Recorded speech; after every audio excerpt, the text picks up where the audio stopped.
Good afternoon, everyone. Welcome to this session, our discussion on behalf of Strathmore University and the Strathmore Business School. We're here this afternoon to discuss a very important topic, and we have an amazing lineup of speakers on the panel that are all going to help us to dissect this topic, which is about leading during the VUCA period. So before we get started, you can just type in the chat where you are joining us from. Where are you joining us from this afternoon? Are you right here in Kenya? Might you be outside Kenya? Might you be on another continent? We have someone who's joining us from Tito. Wow. From Kenya, Beatrice. Where are you joining us from? Yay, we have someone from Djibouti. Shole, thank you for joining us. Kenneth from Nairobi, Lilian from Kenya, Lucy from Kenya. Where in Kenya, guys? We have Willie from Nairobi. We have Nairobi. Ooh, we have someone from Abidjan. Great. We have a lot of people from Nairobi. So I guess you are happy like me to see the sun out and it's shining. I see a lot of familiar names as well. I see we have a lot of coaches in the audience. So welcome, welcome everyone. And for those of you who do not know me, my name is 3T Engineer. I will be your moderator this afternoon. I am a leadership coach and I wear many other hats, but today let me stay with my coaching hat. And I have the pleasure of being here with you this afternoon. And I'd like to introduce our esteemed panel of coaches. I'm going to start with the sizzling Susan. Sizzling Susan, do tell us a little bit about yourself. Thank you, 3T, and good afternoon, everyone who's joined us on this call. I'm not sure why the description of sizzling, but I do hope I'll be able to maintain it. I'll be able to maintain the sizzling atmosphere that 3T has introduced. So my name is Susan Gula. I'm a life and leadership coach. I also wear many hats, similar to what 3T has indicated. I do coach with Strathmore in the Strathmore Business School. I'm also an operations and customer experience director, plus many other hats on a personal basis, you know, in the home front. I'm excited to be here. I'm a learner. I must admit, I totally believe in learning and gaining experience from many other people. So I am hoping that today will be a conversation and I will learn from yourselves as much as you will learn from what I will share. Back to you, 3T. Thank you very much. And next, I'm going to go to the kinetic Kimunya. And I have a feeling he might pick up on why I've given him this adjective. I actually suspected you're going to say kinetic. Good afternoon, everyone. My name is Kimunya. And maybe the reason 3T has chosen kinetic is that I always believe in being forward-thinking, forward-moving. So I'm always on the move, harnessing my potential and getting it going. Yeah, so I'm an executive leadership coach at Strathmore Business School. But before I do that, I'm a husband to one and a father of four, two teenagers, one preteen, and another one on the getting towards the 6-year-old. Yeah, and those I love serving them. And in my free time, I also serve community. And I'm on a very simple mission to co-create a world of hope, connectedness, and empowered living. And do that through leadership development, coaching, communication, branding, and strategy. And all this coming from let's think fast before we do.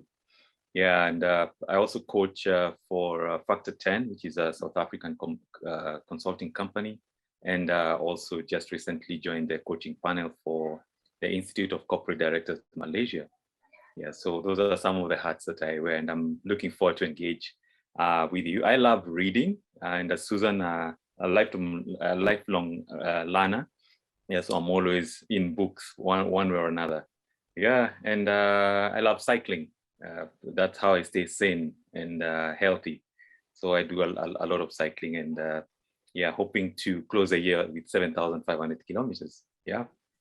Wow, that's a really great target, Kimunya. And actually, that's what made me think of the word kinetic, your love for cycling. Yes. Okay, thanks for that. And now we go to the sunshine, Shital. Thank you. Thank you. Sunny smiles to everyone and good afternoon. So my name is Sheetal Shah. I'm fourth generation Kenyan, and I've been in the coaching and leadership space for over 25 years now. I coach internationally as well as regionally in Africa. And my first love is nature and trees. I absolutely love trees, and I learn a lot from the trees. I'm very excited also to be with all of you and hear the conversations around, the intersection between coaching and leadership. I also joined Kimunya in being an associate coach for Factor 10 and several other sort of international coaching panels. I was just remembering this, that when I started coaching, we were only 2 coaches in Kenya. And now we have such a strong body of coaching. So that's quite exciting. I'm really interested to hear the questions you have, and I'm also interested in posing some questions to all of you. Wow. Thank you so much. That's our panel this afternoon. And we have a team behind the scenes who will introduce themselves more towards the end of our webinar. We have Sam, we have Duncan, and we have Caroline, all standing by to help answer any of the questions you have. So once again, welcome. Let's get started. Leading during the VUCA period. Right, VUCA. And let me just jump in straight to Kimunya. Kimunya, what is this VUCA? It sounds like, jump if we translate it into Kiswahili. What is this VUCA? Maybe I will start with the first letter and let the other coaches jump in on the others. And the first letter just looks at the volatility of the context that we find ourselves in. And I think the COVID pandemic has just made it that more apparent, that we are always in a volatile environment. There are always shifts happening. And the question then becomes, how then do we respond? And in some instances, actually, we end up reacting. But for me, I look at it, I would like to look at it from the perspective of responding. How do we respond in a way that is actually going to help us move forward in a constructive way?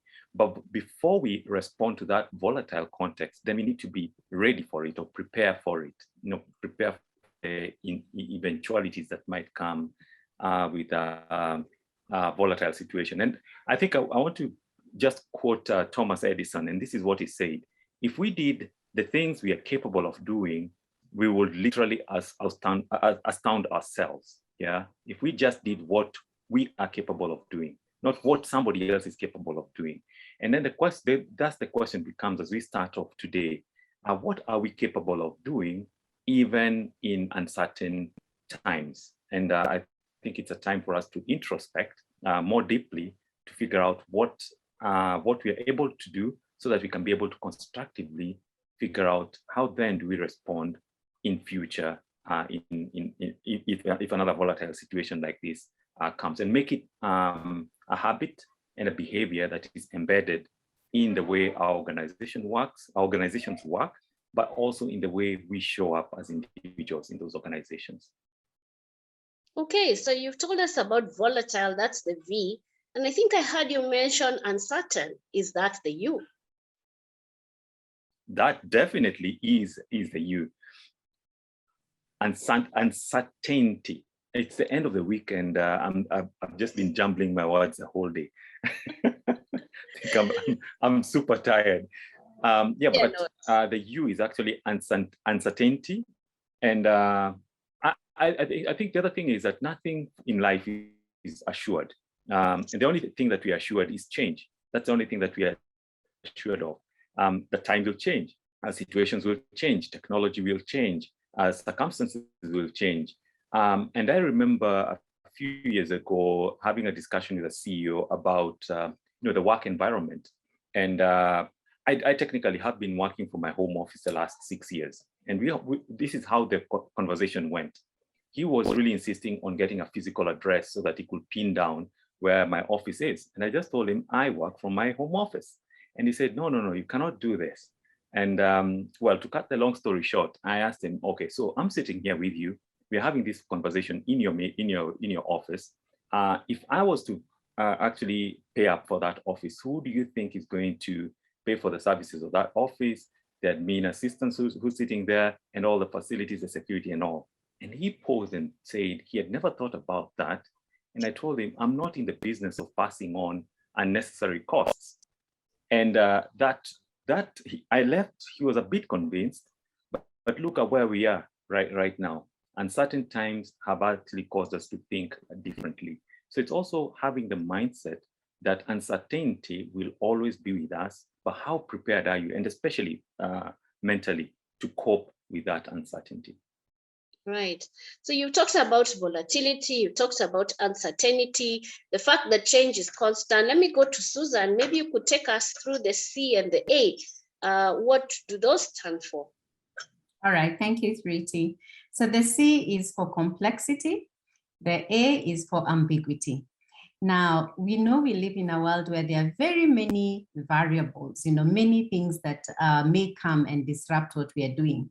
So that's the world that we are in. We've seen it even with COVID, many interconnected parts and variables coming in together. So that's a complex world. And I'll also talk about ambiguity, and then I'll share my perspective on really what attitude we should have. Now, when it comes to ambiguity is where we don't know, either no precedents exist. COVID-19 is something that we did not anticipate. We could say, yes, there was the Spanish flu, which also disrupted business, but really none of us were here then, and none of us could have predicted, exactly the disruption that it's going to bring onto our lives and onto our business. And so that's the A for ambiguity. Now, VUCA is an interesting terminology because then we've looked at how do we change this? We, as coaches, we always believe that it's important to think about the forward movement. And I would like to suggest that, looking at the other definition of VUCA, which I'm not sure who really came up with it, but, he turned volatile into visionary. Uncertainty into understanding, just being able to understand the environment we are in, complexity into clarity, and ambiguity into agility, and once you change VUCA to then stand for visionary, understanding, clarity, and agility, then these are variables that you can then be able to manage and see how do I then plan for them. Okay, so visionary, understanding, clarity, and agility, a different way of looking at VUCA. And I think that ties in with what Kimunya has just said. We need a mind shift. We need to look at things in a different context, that yes, we are in this situation, but we need to find a way forward. And Susan, you mentioned about coaches helping individuals to move forward. And I want to throw this question to Shito. What really is coaching? How does this coaching work? Coaching, mentoring. Yeah, give us some insights here. Thank you. And I think I'll connect it to VUCA. So imagine, if I want to start with an example, I think in Europe at some point, they used to have, there was I don't remember the exact war that this story comes from, but there was a situation where if you had to blow up a bridge, you were using these huge artillery guns that needed to be transported. It would take quite a while to go from one place to the other. And that's what you would use to blow up the enemy's bridge. And that would be, to stop the enemy from bringing in supplies, therefore weaken the enemy. And, if the commander, the leader, used the approach to say, okay, here's the plan, here's the vision, this is what we're going to do, minute details of how that plan is going to be. We're going to blow up the bridge by aiming here, these are the targets. So off the team goes, they're very clear on all the steps that they have to follow.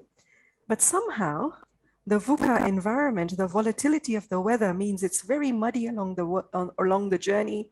It's absolutely messy. They're expected to get there in half a day. They take 2 days to get there. If they had gotten there in half a day, the enemy wouldn't have been at the bridge. But 2 days later, the enemy is already there. Now they can't do what they were intending to do, is put up those detonators and the artillery. They can't do it as they had planned to do.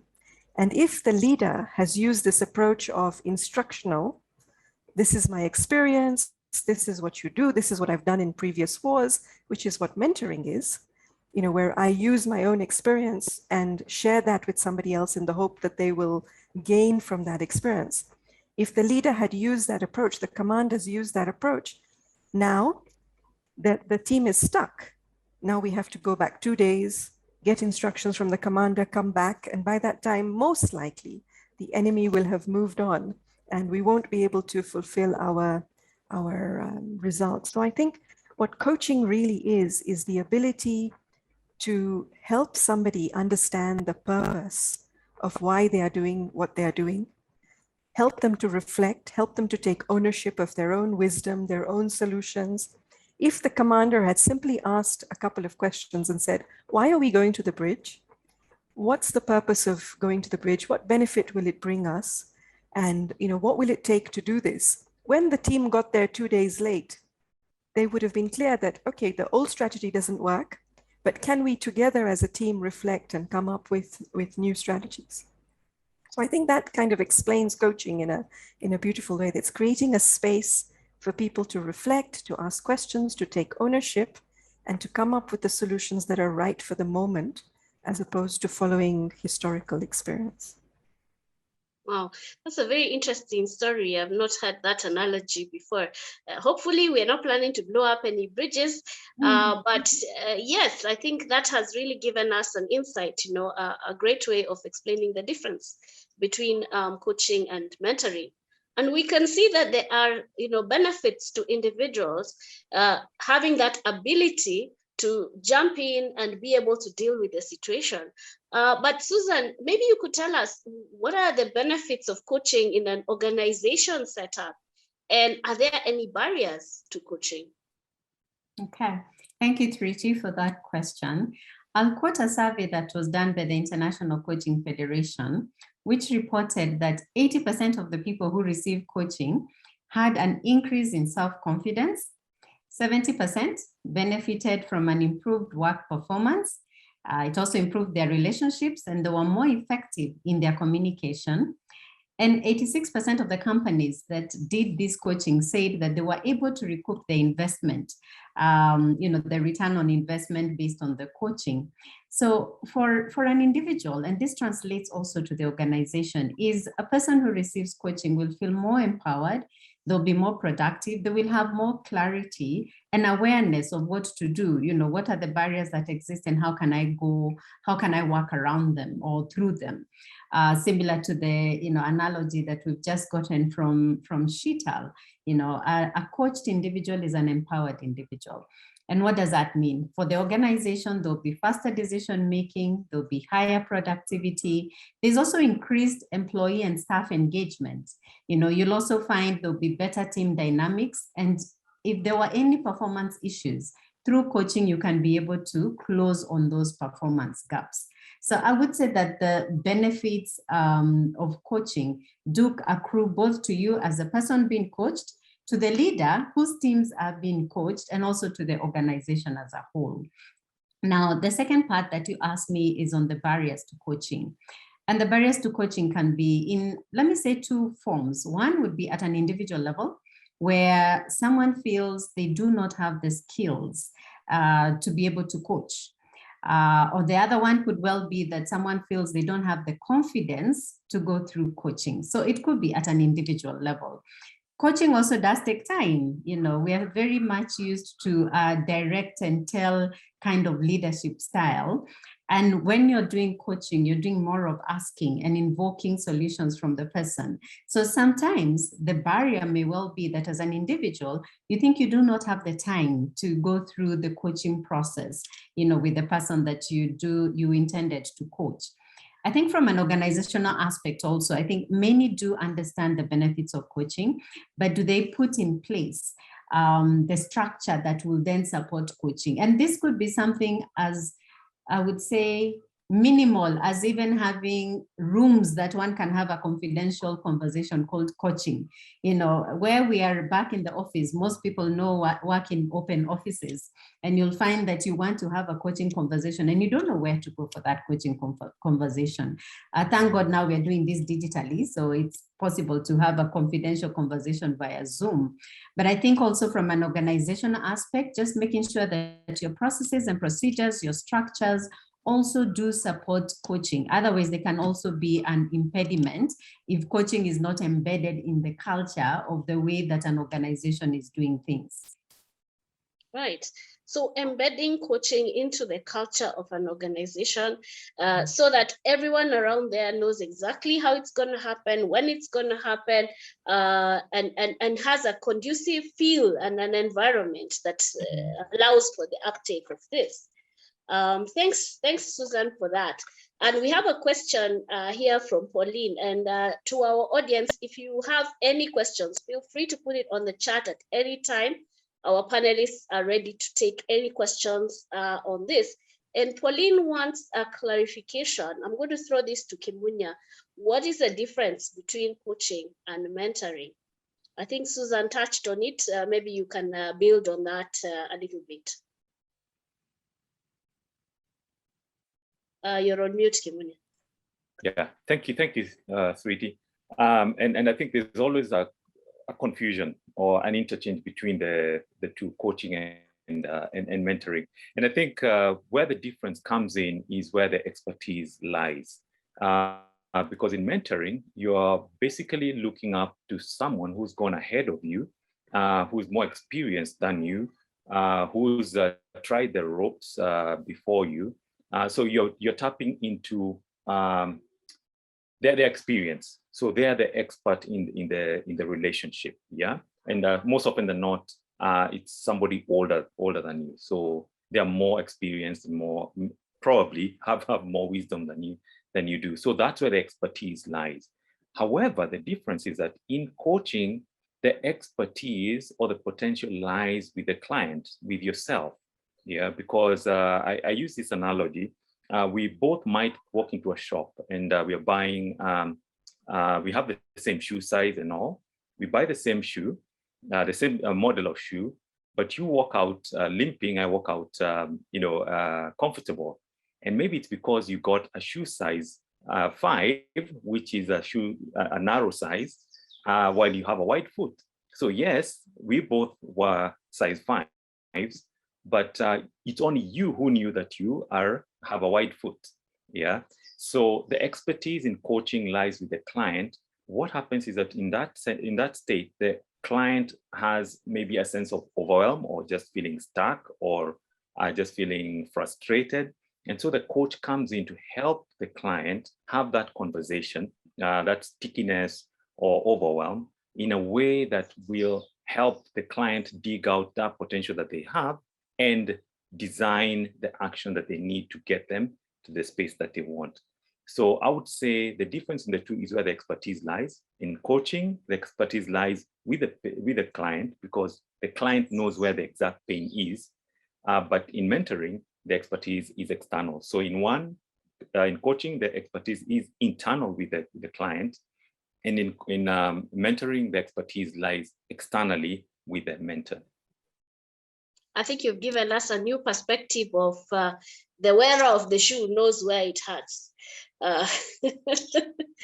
Yes. Shital, would you like to add to that? Yeah, I think what I would add is that what is your intention? In mentoring, the intention is often, let me pass on my experience and let me help you see the wisdom that I have. How can it support you? Sometimes mentors also share networks, they share their tools, they share how they've done things.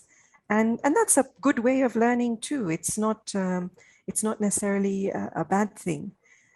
However, what the danger of it is that the danger of only focusing on a historical perspective, because what I've walked is a particular journey, and the world is very big, and there are many ways to get to the same lands.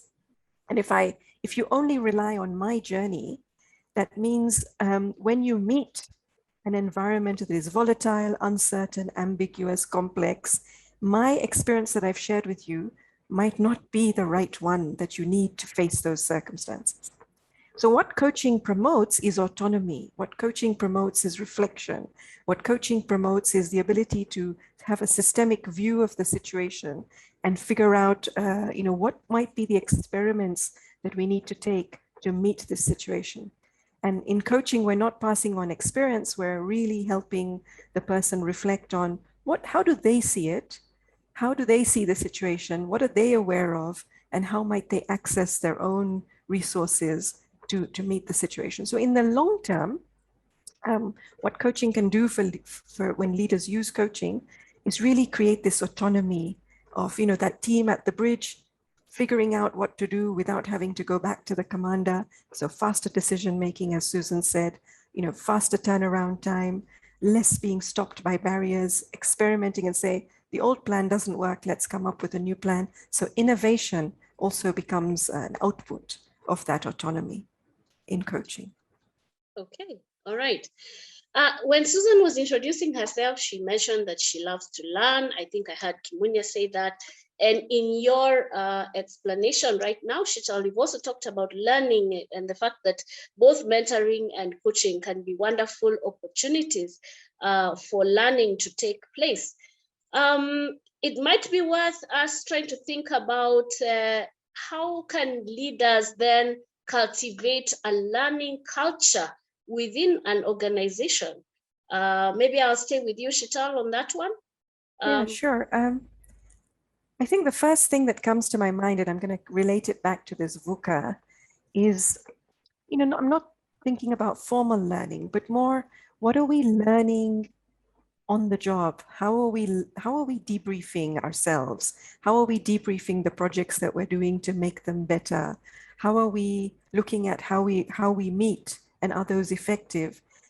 There is an opportunity to learn how to do something better in every moment. And I think that kind of attitude is something that is going to help organizations, help leaders deal with changing circumstances. I'm reminded of what the Nokia CEO said when Microsoft took over Nokia. And he said, we didn't do anything wrong, but we still lost. And I think really, if you look at it, they didn't learn with the changing atmosphere. They didn't change their products with the changing times. So that idea of innovation, continuous learning wasn't present, which is why Nokia, despite having strong technology, actually didn't do so well and got taken over by Microsoft.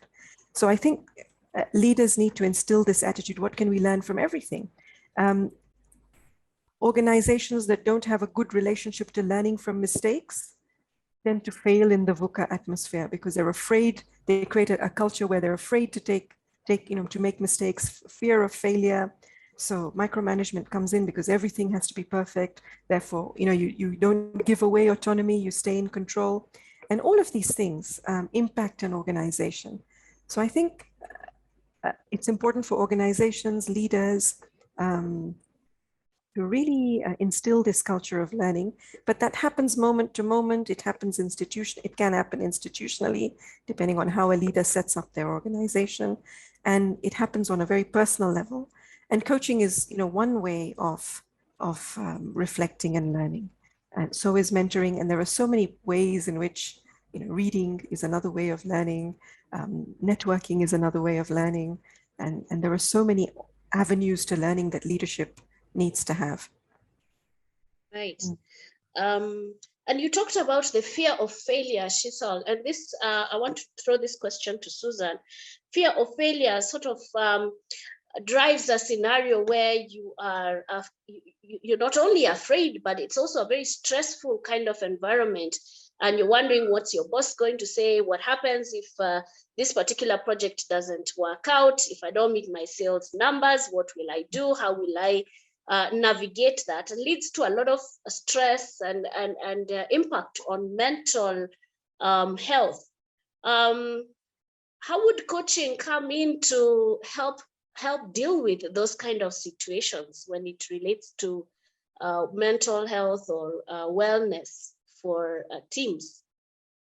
Okay, thank you. Thank you for the question. And Riti, if you don't mind, I'd like to just add on to what Shital was talking about in the learning culture. And really it's just to look at it as one where there's a growth mindset, where people are not only learning and applying what they have learned, but they're also freely sharing, the knowledge with others, and leaders can cultivate that environment.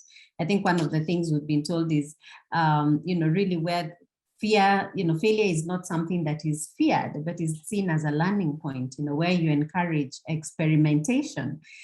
We say you fail forward, you fail fast forward so that you learn and then be able to implement. Now, your question was really on the mental health and how coaching then comes in. And I think in this period of COVID, this has gotten quite a bit of, I would say, attention. People's mental well-being has become very, very important during this period. And I think one is a recognition that our psychological well-being is an important part of our health. It's also an important part of our productivity. It's an important part of our happiness and even the well-being of the community as a whole. So we talked about coaching as being a process that is forward. It's a forward movement. It focuses you on not just where you are, but where you want to go and how you can get to where you want to go.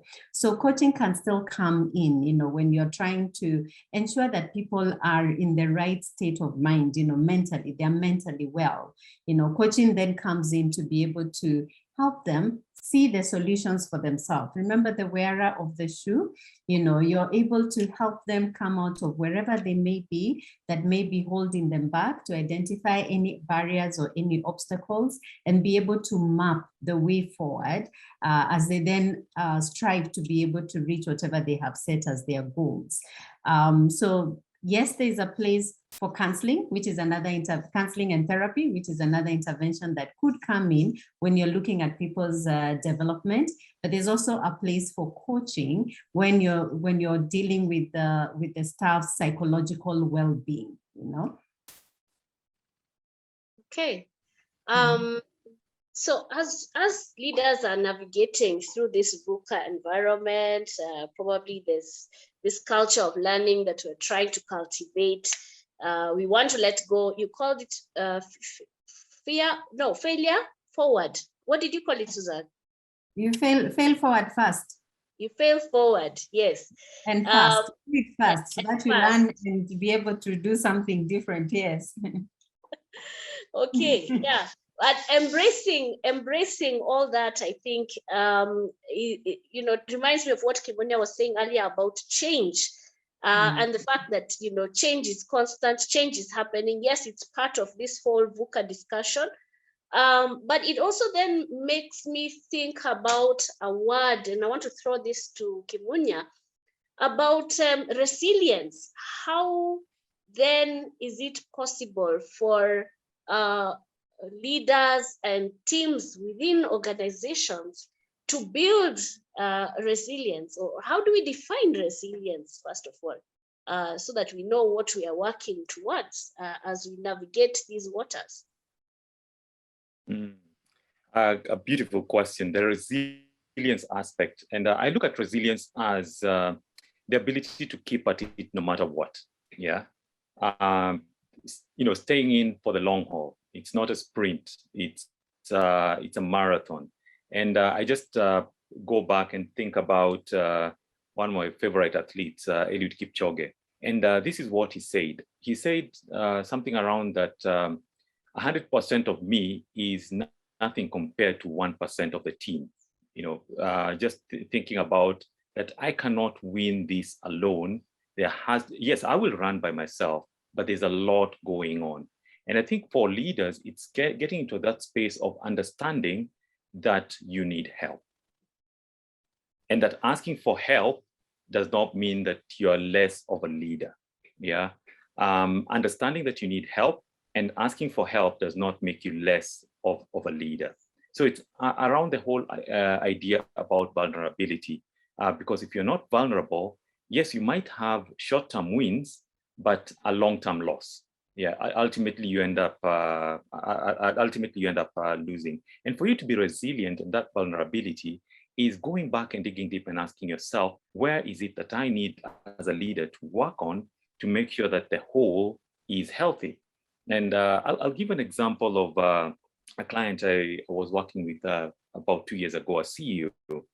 And of course, we started off and he was just wondering, how do I lead my senior management team better so that they have more impact and that they are growing towards where they want to be. And so he was looking at, how do I tap into the skills that I have so that I can pass them on to him, to them. So at the end of the session, we created some action that he needed to go and work on. And in the second session, he came back to me and said he reflected on the action and he realized the reason he's feeling more or less like he's losing the battle was because he had stopped or neglected his physical exercises. Yeah, so his physical fitness. And so everything shifted from leadership to his own physical fitness. And again, we go back to who is the expert of the problem or the situation. It's a client.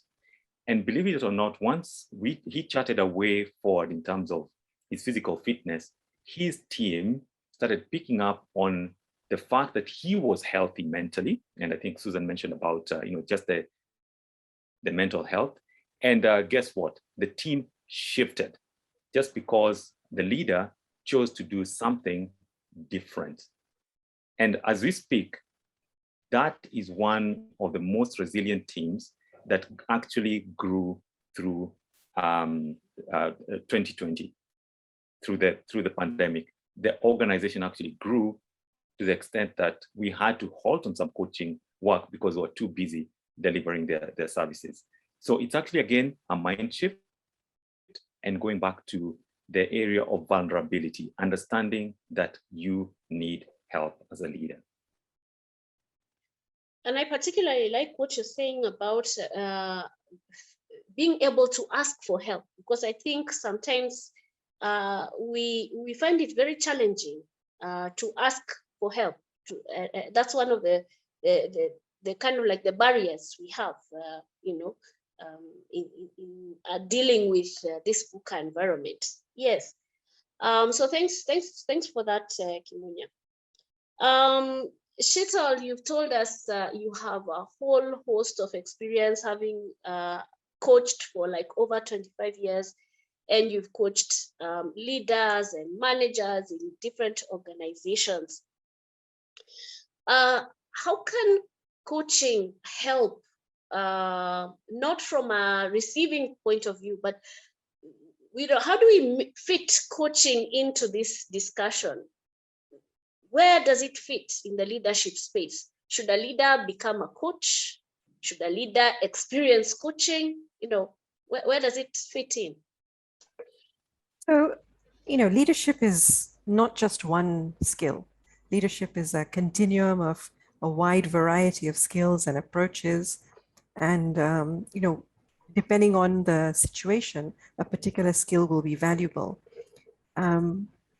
So I want to kind of almost go back to when we started thinking about leadership in the world, and when we only had machines and people to operate those machines, we only really needed the hands of people, and we needed them just to put their hands where we told them to put their hands in order to get the products out.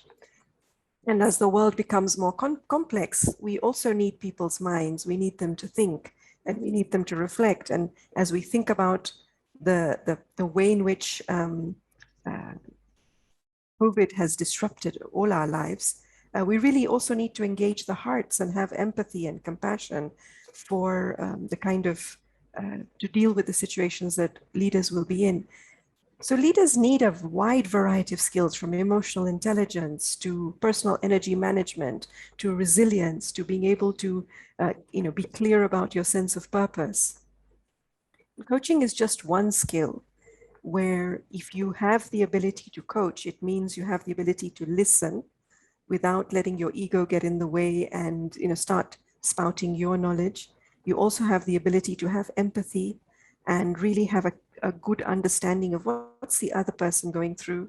You have when you learn how to coach, you also have the ability to ask questions rather than being instructional and telling. So all of this is going to be useful. Now, if you have a fire happening and you start, sort of saying to them, okay, everybody, let's think about what we should do now, that's not the right time to use coaching. That's the kind of time to really take charge and say, everybody down the stairs, don't use the lifts, let's get out of here as soon as possible, leave all your belongings behind, etc. But when you have a complex situation like our turnover has reduced, we don't have tourism coming in, our primary source of business was tourism, how shall we turn this around? That's when that question becomes so powerful, the ability of the leader to listen, to get the ideas of other people, to get the views of everyone. You're going to be much more productive, much more able to manage. So coaching has its space in leadership, in the sense that if you really want to get the best out of your people, if you think about the audience that is going to be your workforce, mostly millennials, you're not going to do well with millennials if you are using a one style type of management or leadership style. You really need to be able to engage their hearts, their minds. You need to be able to engage their gut, their intuition, their technology. And you're not going to be able to do that if you're only using one style of leadership. So I think coaching is a component of leadership. It's the ability to use a different style to harness the wisdom of other people. It has its place as we're working with people. And it has its place, especially in the VUCA environment, because you cannot, as a leader, have all the answers. And you definitely need the hearts and the minds of other people. And you need people, we all have different ways of looking at the world. Some people will look at the minute apple on a tree and be able to know all the intricacies of that apple. And other people will be able to take back and see the whole orchard. And you need to tap into all these viewpoints to find the best solution, because everybody will have a different viewpoint. And I think leadership is about valuing the different viewpoints and seeing how we can use that sometimes that systemic view will bring you the solution that you're looking for. And sometimes where there's a problem happening, you really need to zone it on that one apple that has an issue and say, how do we fix this? So I think that zooming in, zooming out, it's part of leadership. And I like what you're saying about coaching coming in as one aspect of leadership and helping you to find the best, getting the potential out of your teams and the people that you're interacting with, so that you can put all the different strengths of the team members together. I think that's a very powerful way of looking at how to bring a team together. Thriti, you'd asked a second question, which I didn't answer, but I'd love to have the opportunity to answer it. Sure. You'd asked whether leaders should experience coaching or should be coached themselves. And, I'm going to quote an author called Yuval Harari, and he's written a book called The 21st, I've forgotten the name now, but he's written several books, but the one is 21 Lessons for the Future, 21 Lessons for the 21st Century. And, he says this, in a world deluged by irrelevant information, clarity is power. In theory, anybody can join the debate about the future of humanity, but it is so hard to maintain a clear vision. Frequently, we don't even notice that a debate is going on or what the key questions are. Billions of us can hardly afford the luxury of investigating because we have more pressing things to do. We have to go to work, take care of the kids, or look after elderly parents. Unfortunately, history gives us no discounts. If the future of humanity is decided in your absence, because you are too busy feeding and clothing your kids, you and they will not be exempt from the consequences. And what this is saying is that we can't do things as normal. We can't be bystanders. And as leaders, we have the opportunity to ask the questions, to live those powerful questions on how will what we do influence generations to come?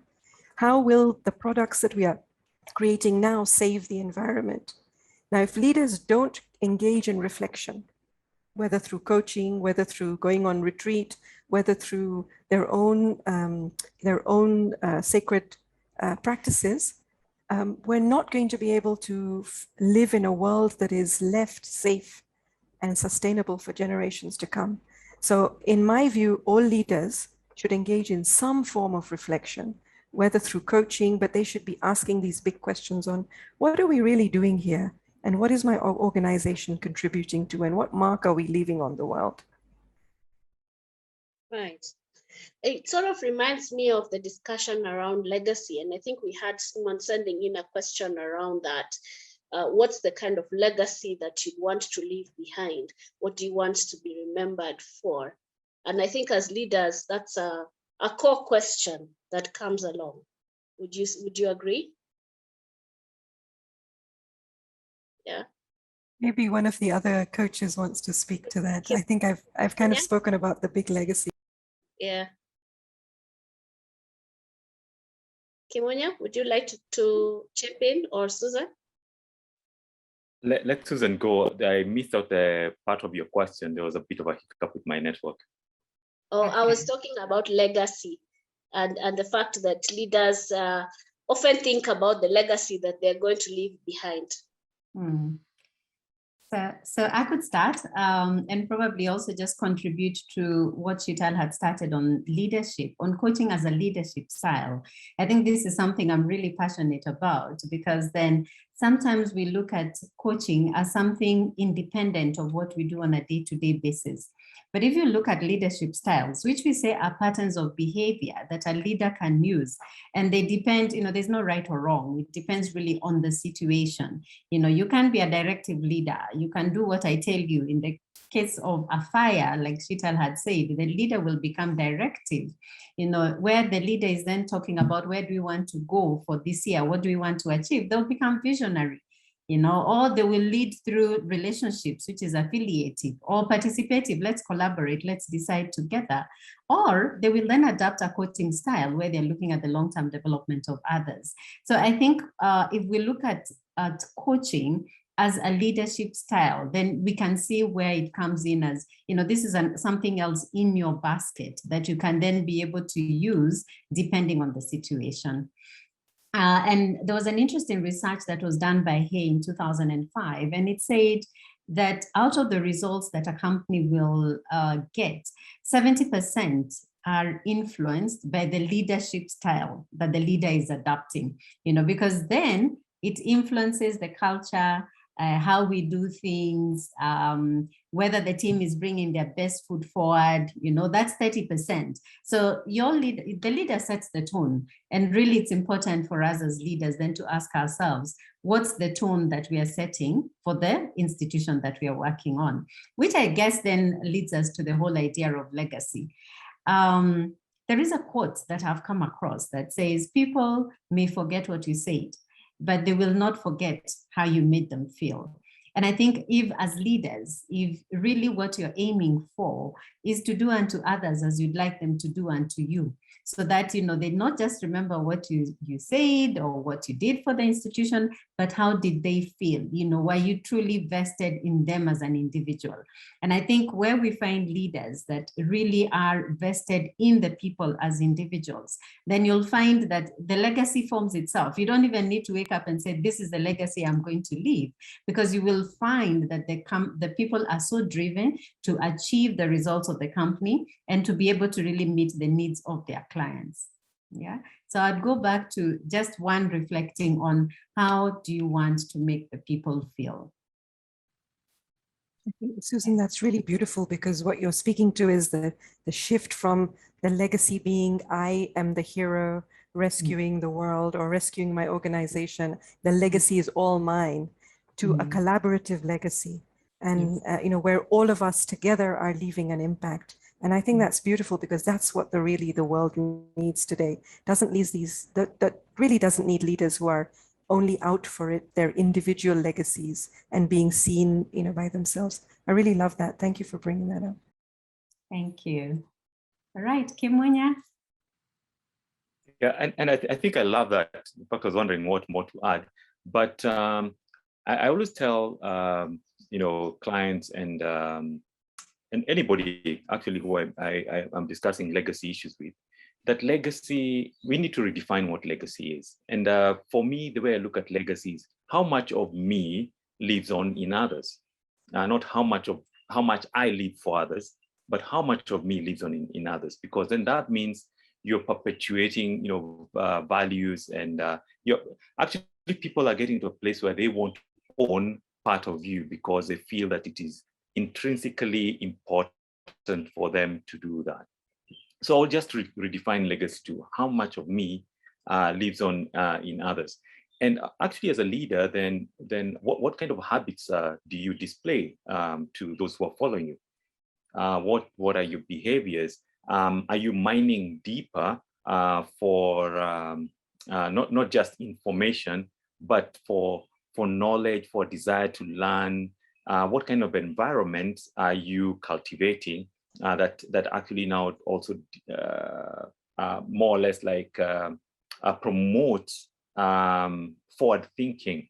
That failure, as you're saying, you said earlier, Susan, that failing is not the end of things. It's just the beginning of a new dimension, so to speak. So all these behaviors, attitudes, mindset, and always focusing on the good in others are really, really important in leaders, and especially when you're in an uncertain situation or a volatile situation. It just helps keep the ship, so to speak, on an even keel. I think that's really important, the point you brought out about seeing the good in others. And the more you're able to believe in people, the more you're able to see the good in people, they will accordingly respond and bring out the very, very best of themselves. And we have a comment here that talks about leadership coaching, and that's something that is run by Marshall Goldsmith. And so the comment is that it's important that these days where organizations are divesting leadership responsibilities in place of traditional leadership, which no longer works. So just the fact that leadership is actually changing. Shital has added about collaborative leadership, and the fact that allowing that autonomy, allowing people to participate, divesting power is also important, because then you get a lot of buy-in and you get a lot of collaboration. Lovely, that's fantastic. Okay, so I want to pick up on something that Shital said earlier, and maybe I'll stay with you, Kimunya, for this question partly. Shital talked of three areas that she felt were very important for a leader to think about. One has to do with reflection. The other she mentioned was being able to listen. And the third was asking questions. I think that ties in with the empowerment discussion that we were just having a few minutes ago.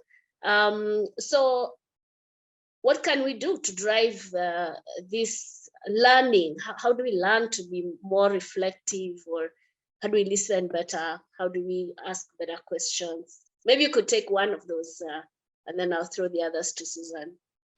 I'll actually take the first one, reflection, which is sometimes the most difficult for us, especially in busy environments. And I look at it from the perspective of stopping. We are too kinetic, as you described me earlier. We're always thinking about the next step, and hardly do we take time to stop and ask ourselves, why are we running this fast? And where are we going? Why are we going there? So one of the greatest attributes that a leader can actually invest in is the aspect of stopping to reflect and not just running because in the next lane everybody is running. And actually, there's something I admire about Chital, and she will find herself in a forest walking in the middle of the day, and it just helps, I believe, to just calm down and figure out, okay, so I've been running, I'm panting all over the place, I'm sweating, but why am I sweating? Why am I panting as a leader? Why am I struggling as a leader? So I think having deliberate stops, deliberate conscious stops where you say, I'm going to figure out where I am at, and where I'm going, and actually what I need to stop doing and continuously stop doing so that I can have the bandwidth to be able to serve better. And actually, that's one of the reasons why I cycle. One of the many reasons is because it helps me stop from all digital devices and and chaos. And it's just me, the road, and the bike. And it just calms me down. So it's important for leaders to invest in a time of reflection. And during that reflection, they can also get time to learn. Right. And that sort of ties with a question that was sent in earlier about the pause. So perhaps those two things sort of go together. Take the pause, stop, reflect, and recharge, regroup, that kind of a thing. So I hope, thank you for the person who sent in that question, and I hope we've been able to answer it. Yeah. And Susan, I'll take you to the asking questions and listening part. How do we learn these things? All right, thank you for the question, Preeti. So on the bit of listening, there's what we call active listening. And, when someone thinks of active listening, it doesn't sound like the two should go together, because, you almost think if I'm listening, I'm sort of passive, but here I'm saying active listening. And really, active listening has different components. It's really listening to understand, not listening to answer. A lot of times we listen because we want to respond. So as a leader, it's important to be able to listen to understand and not make assumptions about where the person is going with what they're talking about. And there are various ways in which we can be able to do that.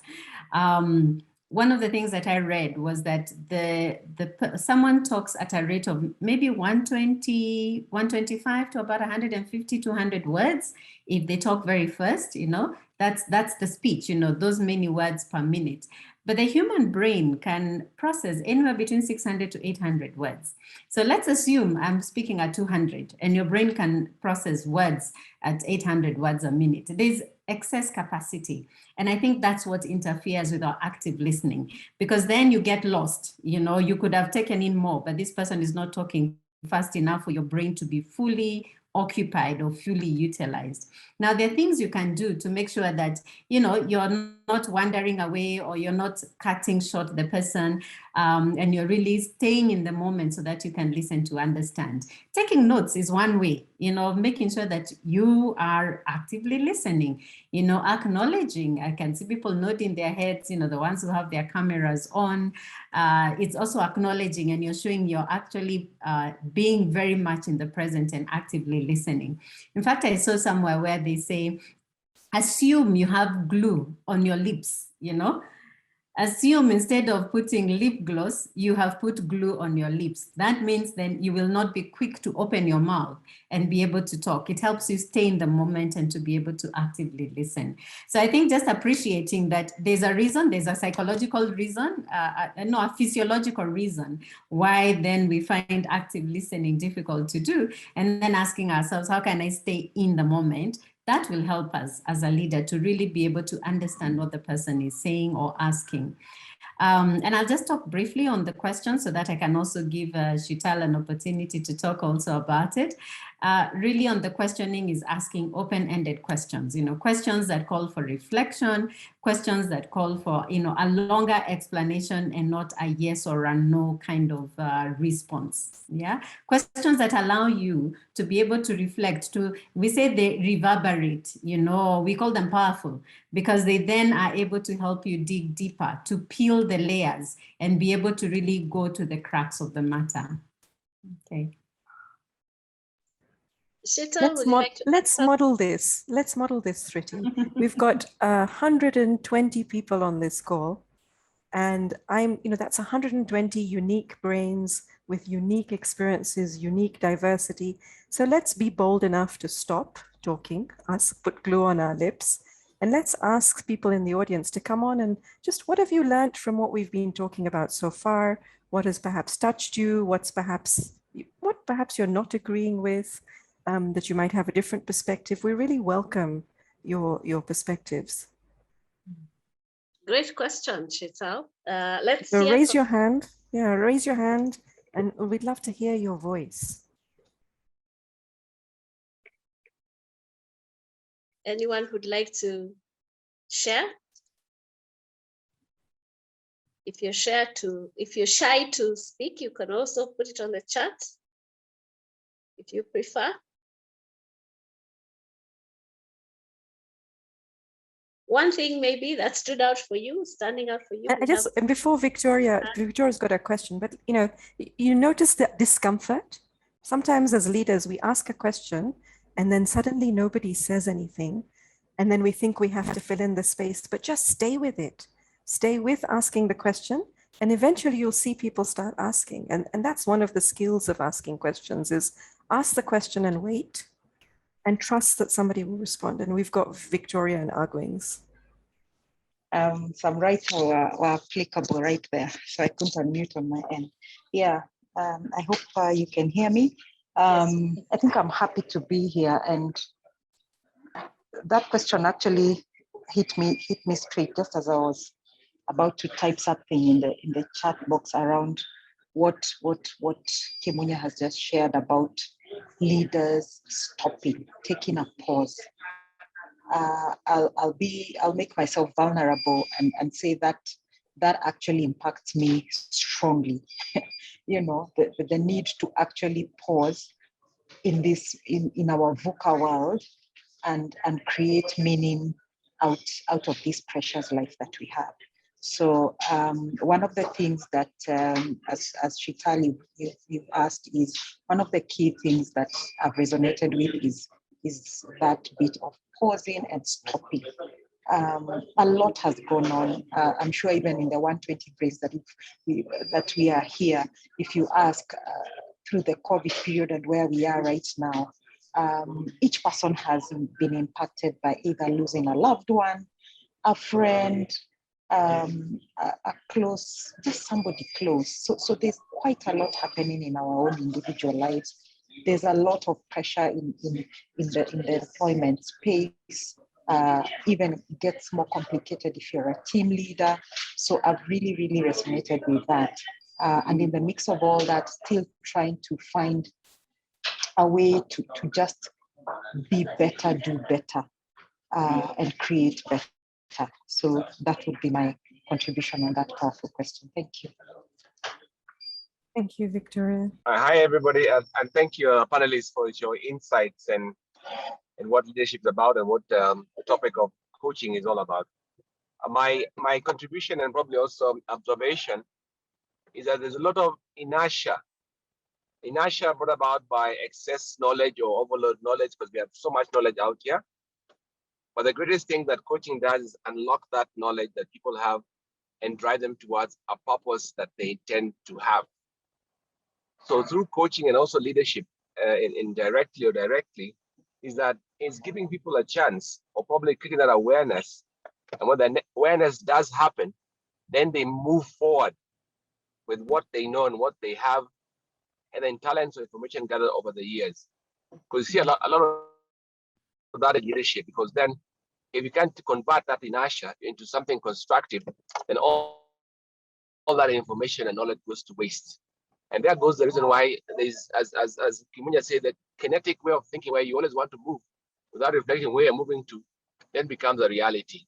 That's, for me, I think it's a very important aspect of leadership agenda, is to drive people towards something they are comfortable with, something that they are passionate about, and get an outcome that they desire.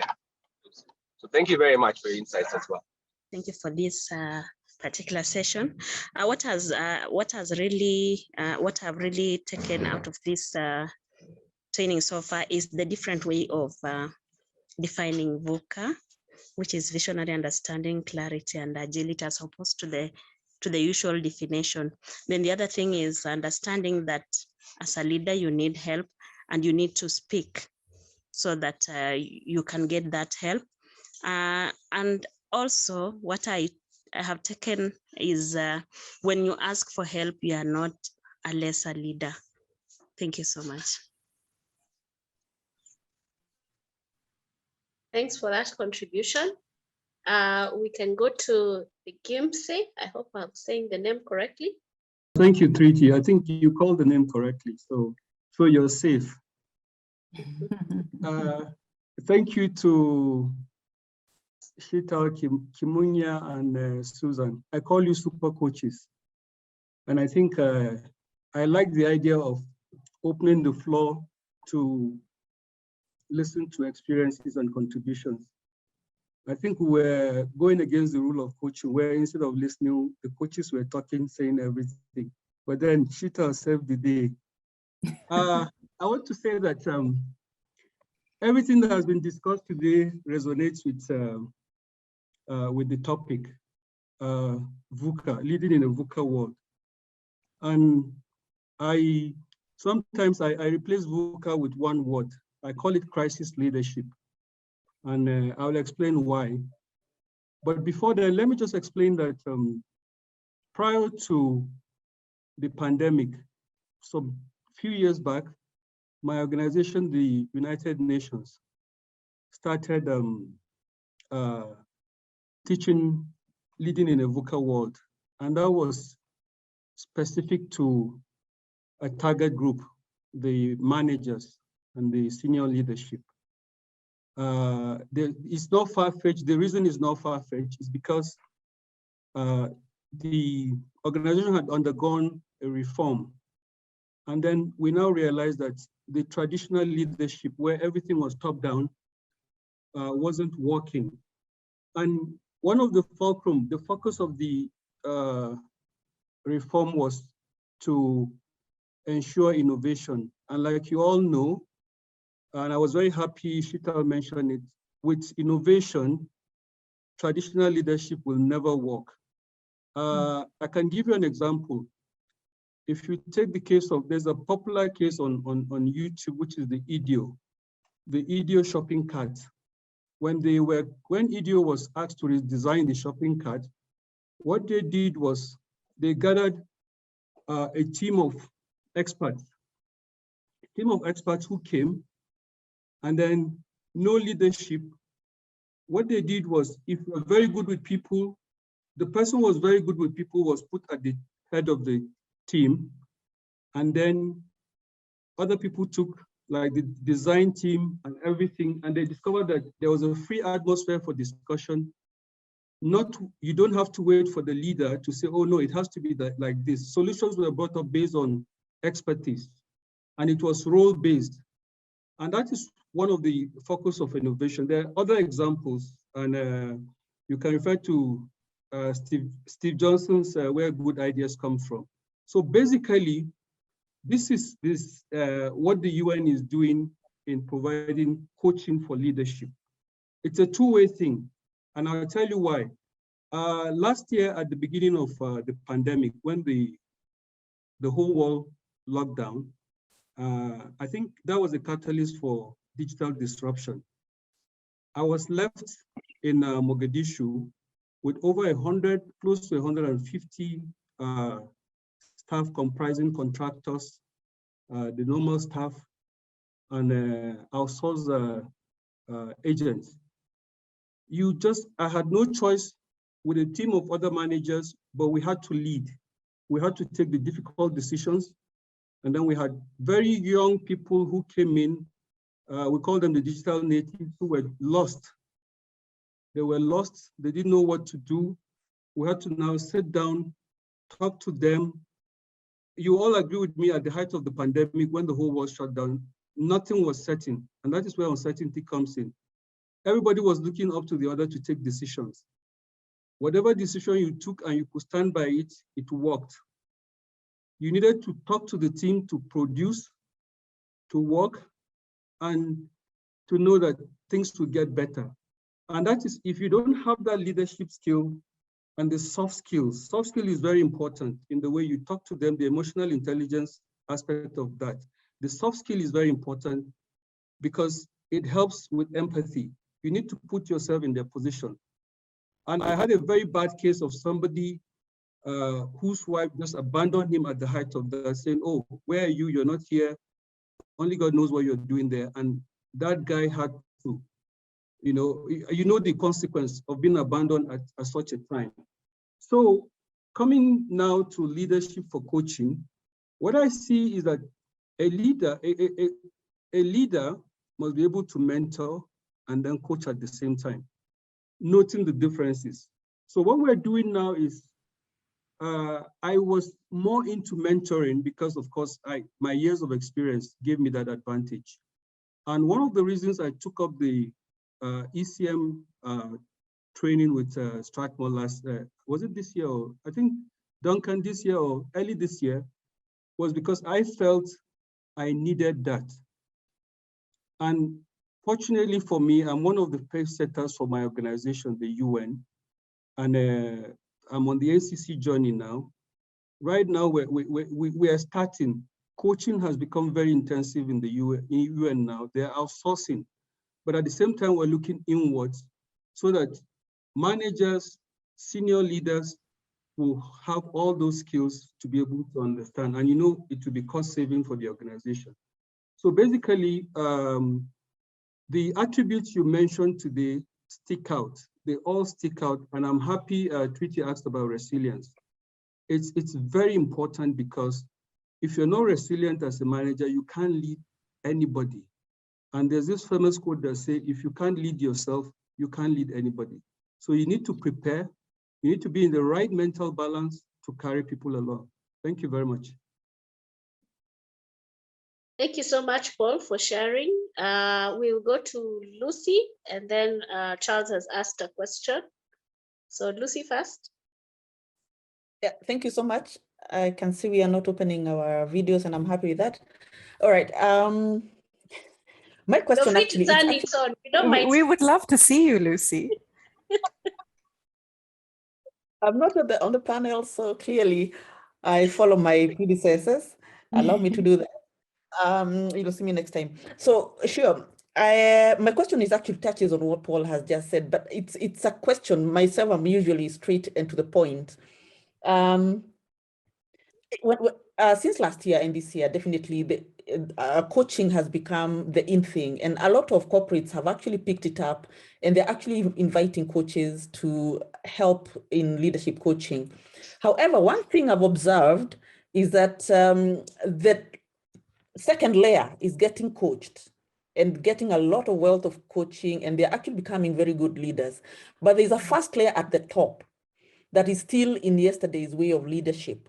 And definitely they determine the direction of these organizations. Mm-hmm. And I'm just wondering, as Lucy, if I'm sitting on the second layer and I can see the first layer, it's still stuck here in yesterday. And I've been coached and I'm a coach and I know the new way of doing things and the tomorrow. Where I'm seated, how can I influence the top layer to see the real future has no link to what was happening before COVID? We are in a new dispensation. Leadership style has to be totally different. We have to see everybody in the organization, even the sweeper, as a leader in their own, whatever little they're doing. It's no longer top down. It's even no longer, there's even no structure. But but we are still on that structure in most corporates. But you guys, or even me, I'm a coach myself, actually pursuing my ACC, but I'm just wondering, this energy I have, how can I utilize it to make that difference? And I can only actually, I don't know, poke the top. How can I poke it to ensure that some change happens? I need your help. Yeah, that's my question. Interesting question. I'll throw that to Sheetal, and I think there's a twist to that question as well from Oscar, who's asking, and how do I lead without a formal authority? that ties in with what Lucy was talking about. Everybody is a leader. And Charles, I haven't forgotten you. I'm coming back to your question in a minute. So Sheetal, what advice do you have? Lucy, let me play with you a little bit.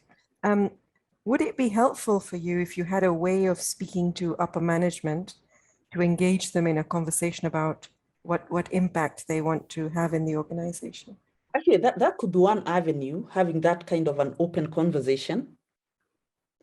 But that calls for looking for the opportunities, right opportunities, and the right people to start that particular type of conversation with. It can be a starting point, yes. Right. And that's the kind of, we also have a role as leaders, not just to lead with the teams that we are working with, but we also have we have an opportunity as well as a responsibility to do upward management. And I think absolutely, I will, if a client hires me for a large culture change or a coaching culture intervention, I tend not to say yes to that unless it's embedded in part of a larger change where the top leadership are also invested in getting executive coaching or are part of the learning journey. So for example, I'm doing some work for World Food Program at the moment where we are working with the entire CMT and entire SMT, the senior management team. And it's a combination of both learning and coaching and peer circles and mentoring circles. But if it's going to be this cascading effect, then I insist that the leadership be part of it. So that's something just to note, that it's a question for HR to be asking, what are we doing? At what level are we providing these interventions? And what is the long-term effect? Secondly, what kind of relationships are we building with upper management? And what kind of avenues are there to give them feedback? Because often when you're leading, it's like being in an ivory tower. It's often, just appreciating Paul for saying, actually, coaches on this panel, you are doing a lot more talking than listening. It takes courage to say that. And it takes courage for leaders, it takes humility for leaders to ask for feedback, because often we're in our ivory towers and, as leaders, and we don't often get the feedback that we really need to shift gears. So with people who are in learning and development positions, what kind of feedback mechanisms are you putting in place for your leaders so that they get the feedback around the behaviors that they need to change? And especially the leadership behaviors, how are they impacting people? And then, what are the right relationships? And Lucy, that's a great, sort of, who is the right person to speak to the leader to say, hey, this way of leading ain't working anymore. We need to think about something different. I'd like to just invite Susan to see if she has any additions to that. Yeah, thank you, Sheetal. I actually posted something which I was reminded of a slogan that used to be for one of the Kenyan farms of let your fingers do the walking. And when Lucy asked the question, that's what I was thinking, let the outcomes do the talking, on your behalf. So when you ask yourself, what's the concern of the top leadership? Empathize, put yourself in their shoes. What are they interested in? They're interested in outcomes in most cases, So start asking yourself, I'm using a coaching approach. What are the outcomes that I am seeing? And can I then be able to position with the leadership? They'll be able to give you a hearing because already you've got, let me say, data to back up the need for us to have a coaching approach, as an institution. So I would say that's, in addition to what Sheetal has said, that's also something important.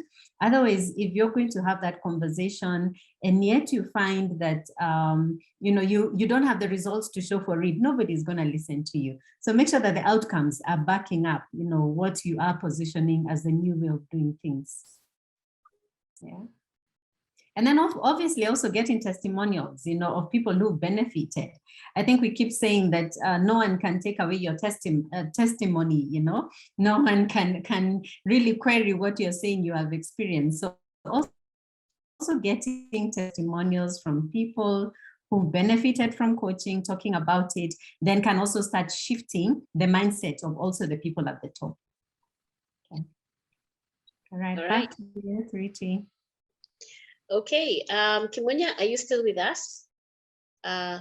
Yes, I am. Oh, good. Help us to assist Charles here. Charles wants to know, how do you introduce coaching as a leadership style in an environment that is led by subjective bosses? I would say lead by example. That's the best place to start. And I say this tongue in cheek, but the reality is great initiatives don't start easy. And I think it's you taking or having the courage to get going. And you just need one disciple. You don't need many. If you can actually start off with one of your colleagues and you take them through coaching, and again, as Susan was saying, the evidence is there, then everybody's going to start asking the question, what different thing is happening here? Why are things happening differently? And even the skeptics, in as much as outwardly they might push back, ultimately, what you need to do is to get the train out of the station. So again, as a leader, go out and ask for help. Don't be shy to ask for help. And we are here to help you get the conversation going if you can't get the conversation going. Yeah, so just ask for help, and you'll be amazed at how things start moving forward. So great things start small, most often than not. Yeah, so just get it done. Actually, just adopt the Nike model. Just do it. Interesting. Take the first step. I think that's what you're saying. Yep. Okay, we have a question here from the Litso. Kimonya, I'll stay with you. How do you coach your team with the working from home setup? You've told us you've been working from home for the last 6 years, so you're the best person to answer this question. How do you coach a team from, actually, I think we had a discussion around this. How do you actually even lead remotely? And again, going back to the whole issue about what kind of questions are you asking when you get into the meeting? Are you evoking awareness? Are you inspiring deeper thinking?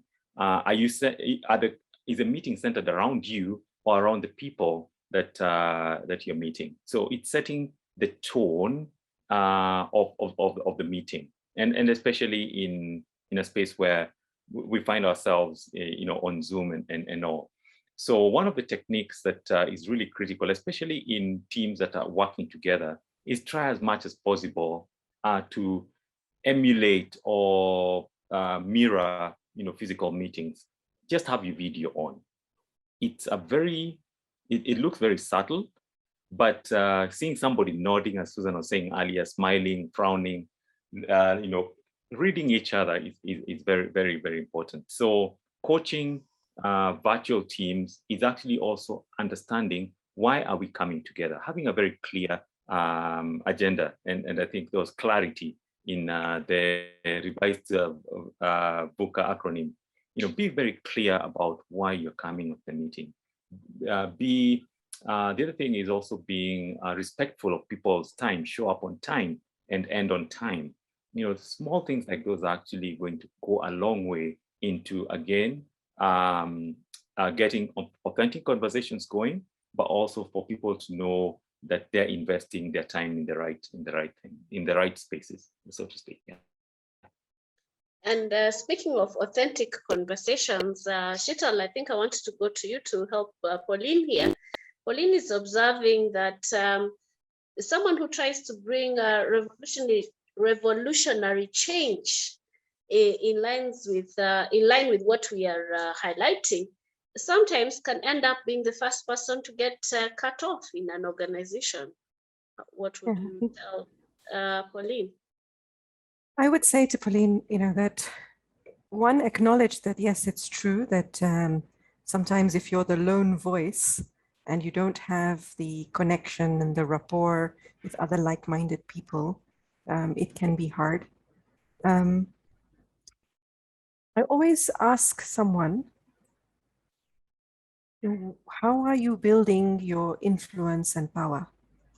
And what is it that you are starting to tackle first? So which battle are you choosing to pick in the organization? Because sometimes it is a battle. And I'm sort of brought back to Stephen Covey's circles of influence and circles of concern. If I'm concerned about something in the organization, and I actually look at what part of that concern I can control and what I can't control, if I focus on what I can't control, it's like beating your head against a really hard wall and nothing shifts. However, if I look at that thing, there's some part of it that you can control. Let me give the example of if my concern is about the environment and I'm concerned about climate change and I'm concerned about the environment and I just focus on that, it's hard for me as a person because I can't control everything. I can't control the factories that are polluting. I can't control the way in which we're reliant on electricity. But if I think about what part of it I can control stopping to use plastic in my house. And the more I start doing that, the more my influence over climate change grows, because then I will find like-minded people. I'd get interested in renewable energy, etc. So I think in organizations, it's like that. What can you control? Maybe it's just your team in the beginning, or maybe it's one relationship, or maybe it's introducing one new aspect. And when we start to focus on the things we can control, our influence really expands. And then we can have more, I think it speaks to what Susan was saying, because then you start to get a few results. And as you get those few results, they start to influence a larger spectrum. And sometimes the solution is, this organization isn't the right fit for me because there are too many people doing things in too many old ways that seem to not want to shift. And it might be, do I need to find the right bus to be on? Jim Collins often talks about, do you have the right people on the bus? And sometimes I'm asking teams, do you have the right people on the bus, or are you in the right bus with the knowledge and the skills that you have? And that's why we're seeing this great resignation that's happening in the world right now, especially in the West, because a lot of people are questioning, are these organizations that aren't willing to shift the right places for us? Wonderful analogy there. She's all about the bus. Are we on the right bus? I think that's a good place to take a pause there and appreciate our lovely panelists for the wonderful discussion we've had, our amazing audience that has come in and shared so authentically and very vulnerable conversations around this topic, touching on leadership in the VUCA environment.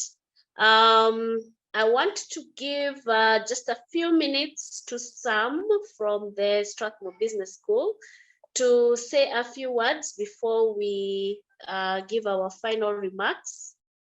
Sam, are you with us? Yes. Thank you very much, panelists. Thank you very much, audience. My name is Sam Okelo, and I want to say the following. From the entire period of this session, what I've come to appreciate is the reflection. And I choose to look at reflection differently. And I look at it from the perspective of being a living person. And it tells me that no living person or thing is created for its own self. That then means to me that we are created to be happy, but we can be happier when we create or we make other people to become happy. So then what is reflection to me? So to me, reflection is to define one's purpose. And to me, purpose is where you realize that your greatest happiness meets the world's deepest pain. So when you are able to reflect and come to this intersection, then it means that we are transforming the society in which we live in our small ways. Having said that, the purpose of this webinar was to do the following: to work towards creating or developing more coaches and having coaching as a career to them if we are able to take that bold step to acquire the necessary competencies and skills to allow us to become coaches through a process. On the other hand, in everyday life, we are committed to producing an output. Again, we can use coaching to understand ourselves better, such that we bring out the best in us and the best in the teams we leave, such that there can be some kind of sustained growth. Having said that, at Strathmore Business School, we have organized 2 coaching programs to take place in the month of November. We have an executive coaching for managers program and leader as coach program. The first program, which is executive coaching for managers, prepares the participants to become certified coaches having met certain criteria. Leader as coach program prepares the participants to bring out the best in self, and that is to improve on their output. What does it take? Again, allow me to say that Miles Monroe said one quote, that we are free to make choices, but we are never free from the consequences of our choices. So from this session, he or she who wants to become a coach in the fullness of time can make a choice. But again, failure to make that choice will not make you free from having failed to make that choice. Again, people say that we are living at very hard times, and I do appreciate, and more so if you're a parent with children going to school. But again, there's another speaker who said that the true test of a man is known not during times of comfort, but during times of adversity. With those many remarks, I want to encourage you people who want to become coaches. I want to encourage you people who want to transform the society to take that bold step to enroll into one of the programs or in both, depending on your situation, so that in our small ways, we make the society better for the generations that will follow after us. With those many remarks, if you might have missed something from this session, I'm happy to report that we have organized yet another webinar to take place on Friday next week, targeting Uganda, Rwanda, Tanzania, and we can share with you the link and you'll be free to join, because we'll also have different coaches with different experiences in different or diverse fields. With those many remarks, I say thank you, and I take it back to 3T. Thanks so much, Sam. I think we are all now quite well versed in what we need to do. Should we be interested in either pursuing a coaching program or in experiencing what coaching is all about? So allow me to now ask our panelists to close our discussion with their final comments, maybe 30 seconds. I'll start with Susan. Okay, so 30 seconds. Coaching works. You know, as a leader, you do need a coach. I have a coach. Even as a coach, I do benefit from working with a coach. And the resources are there. I think we're living in a very interesting times. We have everything that we do need for us to be able to realize our potential. So whether it's reading, whether it's books, whether it's podcasts, or whether it's even having engagement such as this, please do take advantage of the privileges that we do have at the moment, and just make sure that you make yourself be able to really reach your potential, you know, what you do consider as your maximum potential. Okay, it was a pleasure talking to all of you. Thank you. Thank you, Susan. And you can put your contacts in the chat just in case anyone would like to get in touch. Kimunya, 30 seconds. Yeah, for me, it's just understanding that the potential that you have is way, way, way more powerful than you actually imagine you could actually achieve. And therefore, just take the courage, take the first step, go out, ask for that help. And you'll be amazed at the kind of help and quality of help that you're going to receive. So don't be shy, step out, and just know that if I was to quote Wangari Maathai, the best time to plant a tree was 20 years ago. The next best time is today. So what steps are you going to take today to become a better you for the benefit of humanity?